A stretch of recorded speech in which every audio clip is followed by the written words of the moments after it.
These currents can cause power fluctuations, cause transformers to be shorted out, and this would then bring down the power grid and cause blackouts. But this won't be just another minor, temporary power outage. Today, the power grids around the country and around the world are much more interconnected than they used to be.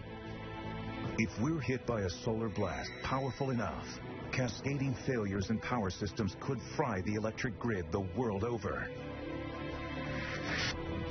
Rolling blackouts could sweep over entire continents. People sometimes say, well, I've survived blackouts before, I could do it again, but this would be different. According to a recent report issued by the National Academy of Sciences, full recovery could take 4 to 10 years. If entire countries fall victim to an unrecoverable blackout, the consequences could be devastating.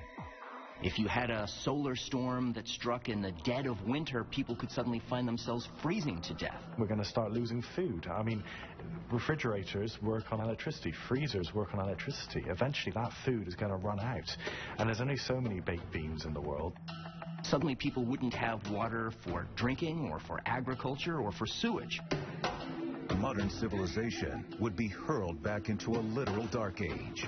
The result could be anarchy. It's most likely that in many places we would see martial law break out. We could be looking at a breakdown of society as we know it. With each passing year, we become more vulnerable to this kind of mishap because the electrical power grid is more and more burdened with greater and greater loads of electricity. So we are cruising for a bruising. We really, really are. Every 11 years, the sun reaches a maximum level of activity when it can typically fire off 2 or 3 CMEs every single day. And at the end of 2012, it's expected to be getting itself ready to enter the next solar maximum. And basically the sun gets very, very angry at the peak of these solar cycles. And as you reach solar maximum, it becomes a very bad time to be in space. We don't really know what this next solar maximum will be like. It might throw us some surprises.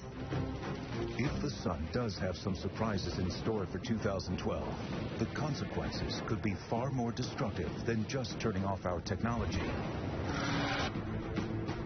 So, while you're fumbling in the dark for your candles, wondering what just happened, brace yourself. It only gets worse from here.